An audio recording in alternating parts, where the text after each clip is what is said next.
ഇറാനെ ഇനിയും ആക്രമിക്കാനുള്ള രാഷ്ട്രീയ നീക്കം ഡൊണാൾഡ് ട്രംപ് ഉപേക്ഷിക്കുന്നതായിരിക്കും നല്ലത്. തന്റെ നാട്ടിൽ താനാണ് കേമൻ എന്ന് പറഞ്ഞ് ഷൈൻ ചെയ്യാൻ വേണ്ടി മാത്രം ഇറാനെ ഉപദ്രവിച്ചാൽ കയ്യും കെട്ടി നോക്കി നിൽക്കാൻ കഴിയില്ല എന്ന് കിം ജോങ് ഉൻ വ്യക്തമാക്കിയിരിക്കും. ആണവായുധ പരീക്ഷണങ്ങൾ പലതും രഹസ്യമായി നടത്തുന്നതിന്റെ റിപ്പോർട്ടുകൾ പലപ്പോഴും ഉത്തര കൊറിയ എന്ന രാഷ്ട്രത്തിനെ വളരെയധികം ലോക രാഷ്ട്രങ്ങളുടെ മധ്യയിൽ വലിയ ഒരു സംഭവബഹുലമായ ചലനശേഷി ഉണ്ടാക്കുന്നുണ്ട്. ഉത്തര കൊറിയയുടെ ആക്രമോത്സുകത എത്രത്തോളം ഭയാനകമാണ്, ഭീകരമാണ് എന്നുള്ളത് ഏറെക്കുറെയൊക്കെ അമേരിക്ക മനസ്സിലാക്കിക്കൊണ്ടിരിക്കുന്ന ഘട്ടം കൂടിയാണ്. തിരിച്ചടിക്കാൻ ഇറാൻ ആവുന്നത്ര ശ്രമിക്കുമ്പോഴും അതിനൊരു മയമുണ്ട്. അതായത് അമേരിക്കയുടെ സാധാരണ കേന്ദ്രങ്ങളെയൊന്നും ആക്രമിക്കുന്നില്ല, ആൾ താമസമുള്ളിടത്തേക്കുമല്ല ആക്രമിക്കുന്നത്. നിലവിലെ മിഡിൽ ഈസ്റ്റിലെ അമേരിക്കയുടെ എയർബേസുകളാണ് തകർത്തത്. അമേരിക്ക ഇറാന്റെ കപ്പല് തകർത്തതിനും ഇറാനെ ആക്രമിക്കാൻ വേണ്ടി ലക്ഷ്യം പാർത്ത് നങ്കൂരമിടുന്നതിനും ചുട്ട മറുപടി കൊടുത്തുകൊണ്ടേയിരിക്കുന്നുണ്ട്. ഹോർമൂസ് കടലിടുക്കിൽ നടക്കുന്ന ശക്തമായ പോരാട്ടം അത് ഏത് രാജ്യങ്ങളെയും ഒരുപോലെ മുൾമുനയിൽ നിർത്തുകയാണ്.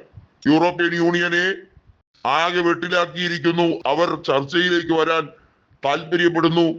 റഷ്യ പറയുന്നത് ഇറാനോട് ഒരു രീതിയിലും അനങ്ങണ്ട, നിങ്ങൾ നിങ്ങളുടെ നയങ്ങളുമായി തുടരുക തന്നെ ചെയ്യണം, നിങ്ങൾ എടുക്കുന്ന തീരുമാനങ്ങൾ എന്തു തന്നെയായിരുന്നാലും അതിന് 10 മടങ്ങ് പിന്തുണയോടെ റഷ്യയും ചൈനയും കൂടെ നിൽക്കും എന്നുള്ള രീതിയിൽ തന്നെയാണ് പറഞ്ഞിരിക്കുന്നത്. നോക്കൂ, ഇറാന്റെ എയർപോർട്ടുകൾ, ഇറാന്റെ സെക്യൂരിറ്റി സംവിധാനങ്ങൾ ഒന്നും തന്നെ ഇതുവരെയും അമേരിക്കയ്ക്കോ ഇസ്രായേലിനോ തകർക്കാൻ കഴിഞ്ഞിട്ടില്ല. എന്നാൽ അമേരിക്കയുടെയും ഇസ്രായേലിന്റെയും പല സംവിധാനങ്ങളെയും തകർക്കുന്നു.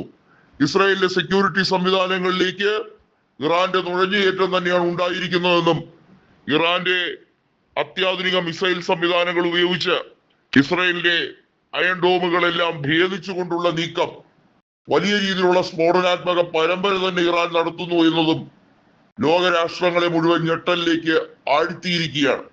വരും ദിവസങ്ങളിൽ യുദ്ധത്തിന്റെ ആഘാതം കുറയ്ക്കാൻ എന്തൊക്കെ ശ്രമമാണ് നടത്തേണ്ടത് എന്ന് മനസ്സിലാക്കി അമേരിക്ക ഇറാന്റെ ഊർജ കേന്ദ്രങ്ങളെ 10 ദിവസത്തേക്ക് ആക്രമിക്കില്ല എന്ന് പറഞ്ഞിട്ടും ഒരു കൂസലുമില്ലാതെ തന്നെ, ഇതിലൊന്നും ഒരു രീതിയിലും വില കൽപ്പിക്കാതെ, വില കൊടുക്കാതെ ഇറാൻ ആക്രമണ പദ്ധതികളുമായി മുന്നോട്ട് പോകുമ്പോൾ അമേരിക്കയ്ക്ക് കണ്ടു നിൽക്കാനേ കഴിയുന്നുള്ളൂ എന്നുള്ളതാണ്.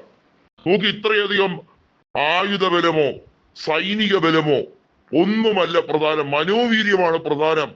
യുദ്ധത്തിന് പുറപ്പെടുന്ന ഒരു രാജ്യം വർദ്ധിത മനോവീര്യത്തോടെ നിന്നാൽ അത് തകർക്കുക, ഭേദിക്കുക എന്ന് പറയുന്നത് ബുദ്ധിമുട്ടേറിയ കാര്യം തന്നെയെന്ന് വ്യക്തമാവുകയാണ്.